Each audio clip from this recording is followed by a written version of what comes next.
Hello everyone, thanks for joining me for the second in a series of quick how to do videos for new Nexone agent, or you could call it Repree.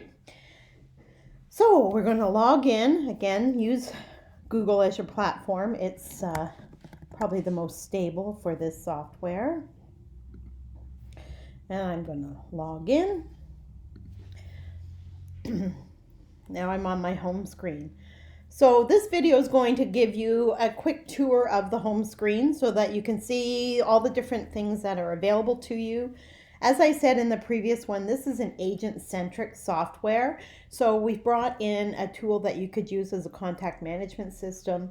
You could use it for your checklists, for activities that you do with your clients, all kinds of different things you can utilize it for.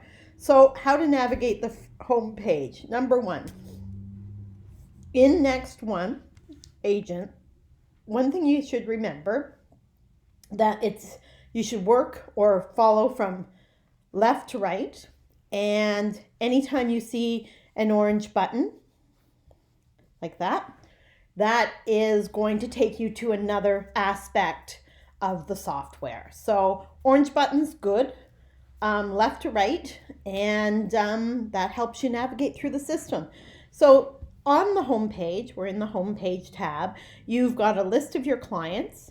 You may have some in leads. You may have archived some past clients. You may use the other tab for something else. And you also may have clients that you've shared with another colleague. This is a great button for team members.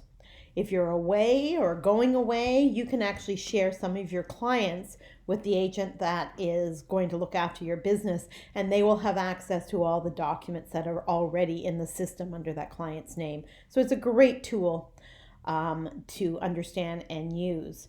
So the first thing here is your client list. So it just runs through a whole list of active clients.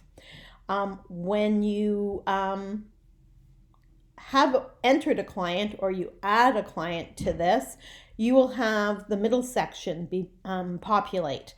So you'll have Joe Byer's contact information, his address, email, and all his phone numbers. Jennifer Byer, which is I guess his wife or significant other, again, she's in that same file with all of her contact information.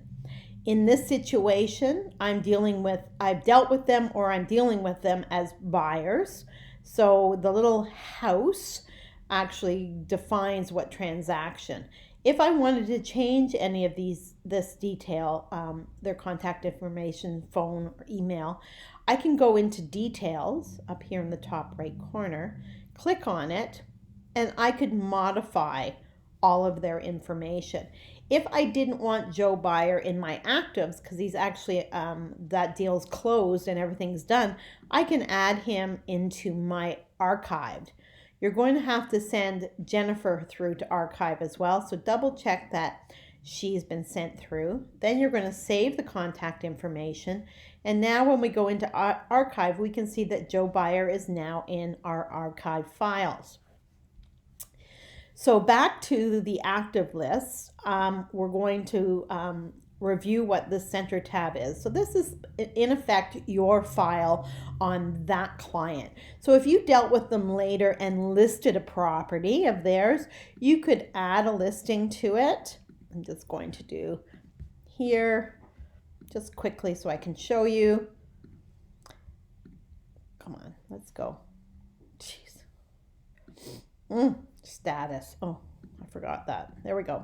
So here is a transaction or a dealing with them in a form of a listing. So I would keep, I might deal with them 4 years from now selling this one, or maybe I originally sold that one and then they went and bought this one.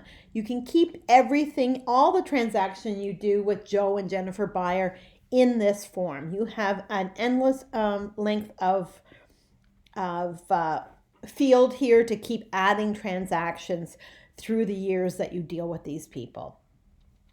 And again, you can share these with another colleague or a team member if you need to provide them the information on that client. The other thing on here is your file section. So here's a good way of taking a look at this, or an analogy. This is where you add your client. This is your file folder. So on the outside of your file is all their contact information. When you open up their file, there'll be the documents for ABC Street. There'll be the documents for Loophole. As you see here, there's the documents. ABC doesn't have any at this point, but that's an analogy. So the middle section is a file folder with all the files for all the transactions you've done with Joe and Jennifer Beyer. When we get further along towards the right, if there are documents in that particular file, they will show up here. If there are no documents, you could add and create documents on this side. There is also a tool line across the top here. Ratify as e-sign, email, submitting, trade record, service report, and sharing. Across the top, we've got other tabs. We've got a calendar tab. This is a real estate centric calendar that you can use to keep track of your showings, all your appointments. There is an activities tab where you can go through and create activity builder, or go into activity builder and create checklists for your listing checklist, your checklist for dealing with buyers, your checklist for open houses, your marketing checklists, whatever it is that you want to keep track of, farming, whatever. You can actually have a to-do list in here for all of those different scenarios that you can activate with your buyers. So if you had an assistant, or you worked with a partner, or even just yourself, it keeps you on task.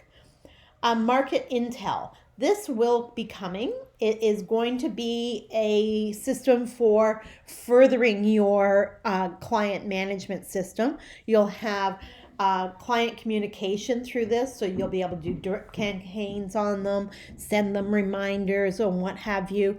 In the center it says customized property intelligence. It's going to be linked with TerraNet, so maybe once a year you want to send an update on the activity in their neighborhood. And it'll all have integrated reports that you can send through to your clients. So that is available. It looks like it's available now. We can upgrade to it if we would like to. Transaction Viewer will keep you, give you a list of all your transactions, what state they're at, how has the management team and the admin team been dealing with them. So that's a good way to track your transactions. Forms, quick access to the forms. Remember, I'm going to deal with this a little more specific, but we've got all the forms that are in the Ontario web forms, and we have specific transaction kits that have been created for our agents. Last but not least is the e-signature tab. It allows you to keep track of your e-signatures, and also allows you to send and create e-signatures quick and easily. So that's it for our tour of the home page. Remember, there's the Contact Us, which you can always go into a chat room and get help on any issue. There is your help up here under support. And remember, you can always contact us and we can help you through this. Thanks for joining me, and stay tuned for the third in the series of videos. This one is going to deal with adding a client. Thanks. Bye now.